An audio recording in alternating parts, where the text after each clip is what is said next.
یہ 2 جولائی 1937 کا دن تھا اور ایک خاتون پائلٹ 1000 فٹ کی بلندی پر ہالینڈ جزیرے کی جانب ایمرجنسی میں پرواز کر رہی تھی۔ پائلٹ نے جزیرے کے قریب امریکی کوسٹ گارڈ ریڈیو سے رابطہ کیا کہ مجھے ایمرجنسی لینڈنگ کے لیے سگنل چاہیے۔ طیارے کا فیول ختم ہو چکا تھا اور یہ اس پائلٹ کا آخری پیغام تھا۔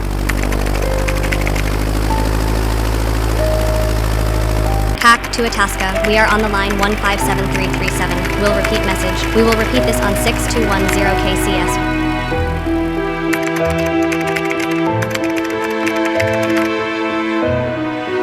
ناظرین، 1 جون 1937 کو طیارے نے اڑان بھری تھی اور یہ سفر 29,000 میل کا تھا، جس میں 20 دفعہ طیارے کو پیٹرول کے لیے مختلف مقامات پر رکنا تھا۔ یہ سفر ابھی 22 میل ہوا تھا اور اگلا ریفیولنگ پوائنٹ ہالینڈ کا ایک جزیرہ تھا۔ اس خاتون پائلٹ کا نام ایملیا ایئرہارٹ تھا اور یہ دنیا کی پہلی ماہر خاتون پائلٹ تھی جو پوری دنیا کا چکر لگانے کے مشن پر تھی۔ اس کے ساتھ نونان جو نیویگیٹر تھا بھی موجود تھا۔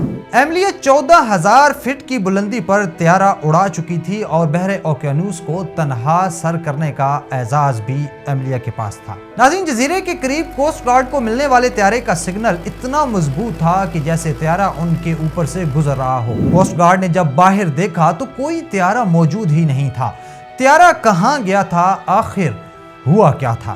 ناظرین، امریکی حکومت نے طیارے کی تلاش شروع کر دی تھی۔ ابتدائی رپورٹ میں یہ نتیجہ اخذ کیا گیا تھا کہ ایئرہارٹ کے طیارے کا ایندھن ختم ہو گیا تھا اور وہ سمندر میں گر کر تباہ ہوا۔ سرکاری تلاش کی کوششیں 19 جولائی 1937 تک جاری رہیں۔ تلاش کے لیے فضائی آپریشن کے ساتھ امریکی بحریہ سے بھی مدد لی گئی تھی، جس پر $4 ملین کا خرچہ آیا تھا اور اس وقت امریکی تاریخ کا سب سے مہنگا سرچ آپریشن تھا۔ تمام کوششوں کے باوجود نہ تو جہاز کا ملبہ ملا اور نہ ہی زندہ ہونے کے کوئی شواہد مل سکے۔ 5 جنوری 1939 کو قانونی طور پر ایئرہارٹ کو مردہ قرار دے دیا گیا تھا۔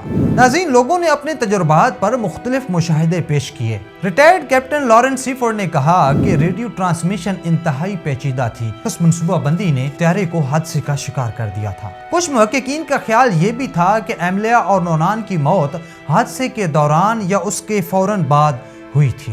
مصنف سوسن بٹلر کے مطابق ہوائی جہاز 5 کلومیٹر سمندر کی گہرائی میں چلا گیا تھا۔ فلائٹ نیویگیٹر ولیم ایل کے مطابق نونان سے نیویگیشن میں غلطی ہوئی تھی جو اس جزیرے تک پہنچا ہی نہیں تھا۔ ایک مفروضہ یہ بھی تھا کہ طیارہ ہالینڈ کے بجائے گارڈنر جزیرے پر گر کر تباہ ہو گیا تھا، لیکن ایسے کوئی شواہد نہ ملے۔ ایک تھیوری یہ بھی تھی کہ طیارے کو جاپانی فوج نے پکڑ لیا تھا۔ ایملیا اور نونان کو یرغمال بنا لیا گیا تھا۔ ایملیا کے وارثین کو اس مفروضے پر سب سے زیادہ یقین تھا۔ آسٹریلی فوج کے ایک تجربہ کار ڈونلڈ ایگرین نے اطلاع دی کہ 1945 میں اس نے جنگل میں ایک تباہ شدہ طیارہ دیکھا تھا جو شاید ایئرہارٹ کا تھا، لیکن اس علاقے کی تلاش کے دوران کوئی ملبہ نہ ملا۔ 2006 میں نیشنل جیوگرافک چینل نے ایک ڈاکومنٹری میں یہ دعویٰ بھی کیا تھا کہ ایملیا ایئرہارٹ بچ گئی تھی۔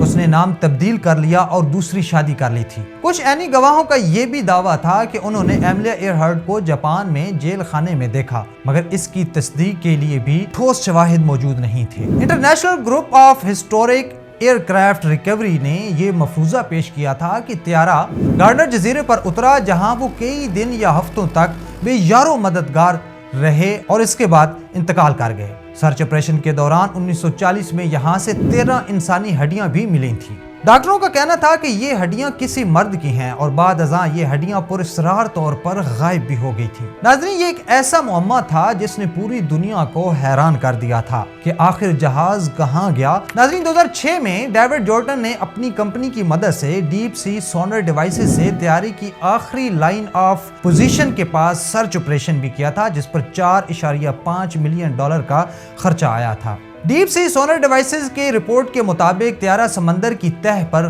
موجود ہونے کے مشکوک اندازے پر ایک روبوٹک کار کمپنی نے ڈیپ سی ویژن ٹیکنالوجی کی مدد سے 2024 میں سمندر کی تہہ میں طیارے کو تلاش کرنے کی کوشش بھی کی تھی، لیکن وہ ایک چٹان نکلی۔ ناظرین، شاید آنے والے کئی سالوں تک بھی اس راز سے کوئی پردہ نہ اٹھا پائے کہ ایملیا ایئرہارٹ کا طیارہ کہاں گیا اور ان کے ساتھ حقیقت میں ہوا کیا تھا۔